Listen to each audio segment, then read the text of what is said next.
Hello and welcome back to Let's Play Splatoon 2. I'm Saber. In the previous episodes, we completed 3 levels here in Sector 5. In this episode, we're going to complete the last 2 levels and unlock the final boss. And then, well, let's begin with Paradise Lanes. Get the ball rolling. I used to think that I was so smart, yet I couldn't fill the hole in my heart, sad as it seems. Now that we've started, I might as well say that I'm mentally not in a good place, and I'm pretty much just doing what needs to be done to get this video out and finish this Let's Play. I've really burned out of Splatoon, and I've pretty much just accepted that I'm going to just look back at this as the one series I'll always hate after it's done. Unsurprisingly, a good chunk of my mental situation is definitely because of COVID-19. Yeah, we're doing this because I need to get this off my chest. I believe for the past 5 months, I haven't had a kitchen. I say I believe because time is kind of meaningless. Basically, renovations on the kitchen started in February and continued like normal, until the day before we were supposed to get an inspection from the city to continue. Everything shut down for a few months, and the company that was doing the renos couldn't continue without this inspection, so we just lived with the main floor being a mess and not having a ceiling, and having insulation showing until things started up again. Food is just takeout, and I am so sick of takeout. Personally, I had also been trying to work out a bit.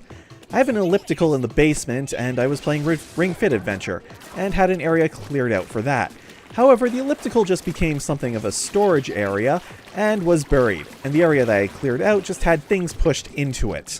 Because, hey, open space, and it's not like anyone is currently using it, and just because someone isn't using it at this exact moment doesn't mean that they're not using it at all. And then there's work during this pandemic. I hate corporate so fucking much. I keep jumping between wanting to do that "Why is Salmon Run the best job I've ever done" video, and not because if it's discovered and tracked back to me, and the consequences that may involve.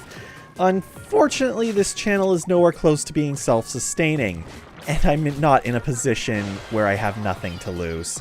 Anyways, I don't think anyone hates this place more than the people who work it. For starters, there was corporate's reaction to COVID of, "It's a privilege to be considered an essential service." First of all, I'm not sure if that's a good enough voice for someone who has something stuck so far up their own ass.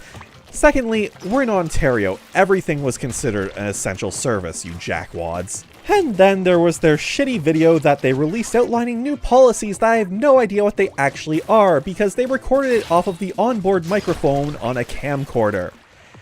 Who the fuck decided that, and why are they paid more than me? That's amateur hour, my first YouTube video level of mistakes. Actually, no, that's an insult to anyone who uploads videos on YouTube working within their means. This is an international, multi-billion-dollar corporation that doesn't give a shit, and can't even get proper equipment for their internal propaganda.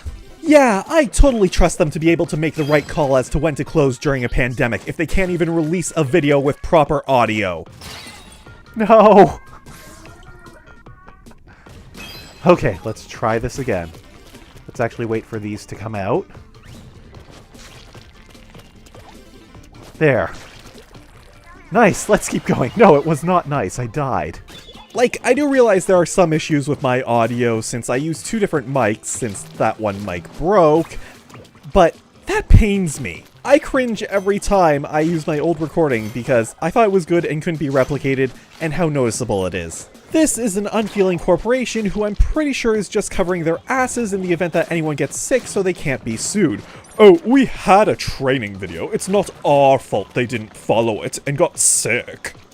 Even though everything with the video oozes incompetence, that you recorded it on location of an active store and could hear the background noise of everyone doing their job because you couldn't be asked to use a boom or lav mic, or to hell, take a picture and stand in front of a green screen, that might have almost been less insulting as you sat in your overpaid position saying we're privileged to be an essential service, because then there wouldn't have been this facade of, "Oh yes, we care about you peasants." Oh, this is gonna suck. Make it, make it, make it, make it. Yeah, yeehaw. And there we go. Paradise Lanes, get the ball rolling complete. Not as smooth as I wanted it, but I suck at bowling, so...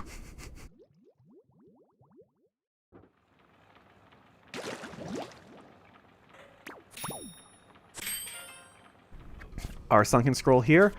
Calamari Research Labs video log number 5628. This coffin-like device is a historical relic of the old world and is kept under strict lock and key. I unplugged it by accident while cleaning the other day, but it seems to still be running somehow. Dun dun dun. Interesting. So, yeah, just need one more kettle. And I missed the rest because I was looking elsewhere. But thankfully we already have that one unlocked because I like doing the busy work on the first part when we enter in the new area. Octoling workout. Forge those muscles. Oh, looks like we're going to one of the stages to fight the Octolings. What's our Sheldon request?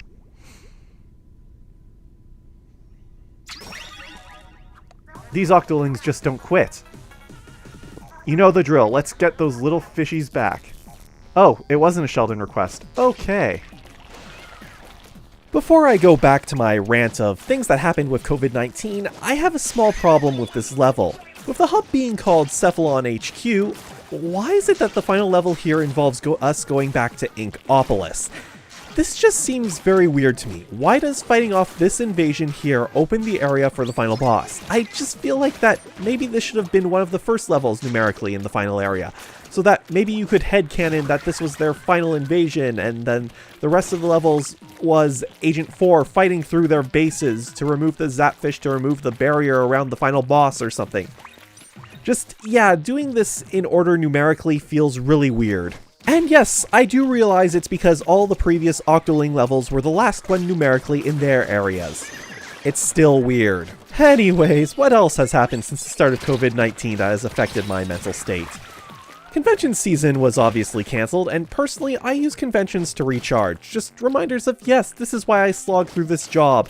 All of corporate's stupid ass decisions that they make, that they don't actually have to do and therefore don't know how terrible they are. But yeah, I use conventions to meet up with friends and hang out with them and just forget about things for a few days. The first convention I was hoping to go to this year, Anime North, was supposed to be in May. Since I'd booked the time off way before this mess began, I still took it off. It was a nice, much-needed vacation, but in no way long enough. I just feel like if there was a second wave and things are shut down again here in Ontario, I'm just going to say to management, I can't keep doing this. For people who have to keep working, it's just exhausting. It's a war of attrition, and I'm losing. The second convention was Con Bravo, and it was originally going to be later this month, July. There is a giant asterisk beside that though, since it probably wasn't going to happen this year anyway, since the contract for the venue was up, and apparently the venues were asking for an arm and a leg to renew it. Earlier in the year, they did say they were looking for a new venue, and they apparently found one in Toronto. I liked Con Bravo. It was rather small, peaceful, and not in Toronto. And the hotel was attached to a mall, so you could just go to the food court to get some food from like 50 different restaurants, as opposed to Anime North, where it's just Harvey's or expensive hotel food. I'm sorry, but $36 for a single plate of butter chicken? This better be the best goddamn butter chicken I've ever had in my life. But anyways, back to Con Bravo. I just like that you could cross path with the guests in the halls. Last year, I ran into the hotel room to get my Switch while we waited in line for a show, and then on my way back, I had pretty much crossed paths with the DM, Big Mike, of D20 Live, on the way to the panel.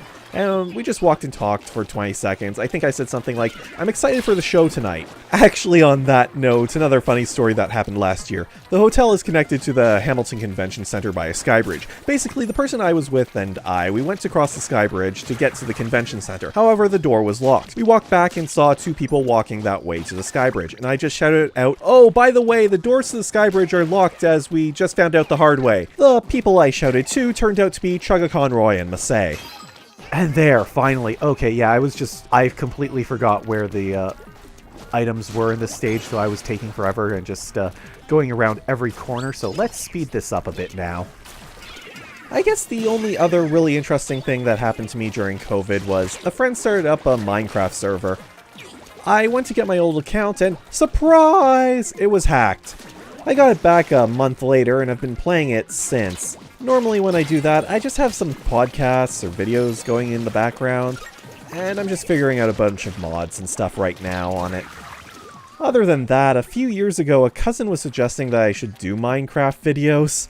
but I didn't want to. I still don't want to. I've just seen too many people do one game and then that's all people want, and you can't branch out because of the algorithm.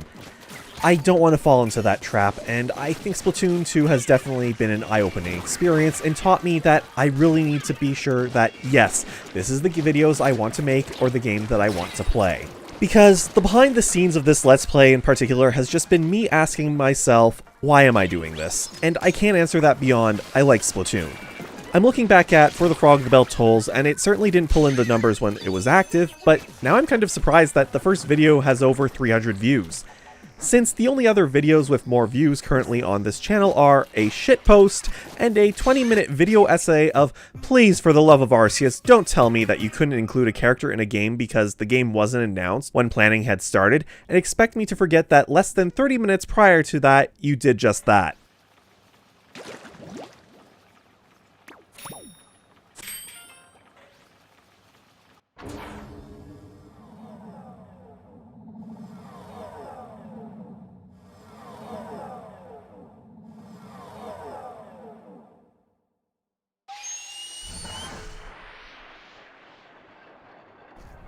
And our final scroll is... Oh, Judd, when your capsule opens in the future, you may find yourself alone. Should that be the case, I ask you to re-energize the capsule once again. Oh, dearest Judd, I only hope that you can forgive me for all that I've put you through.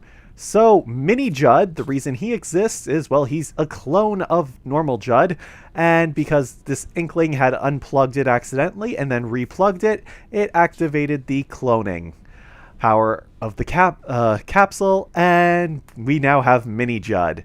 And with that, we now have all of the sunken scrolls and most of the lore of this world.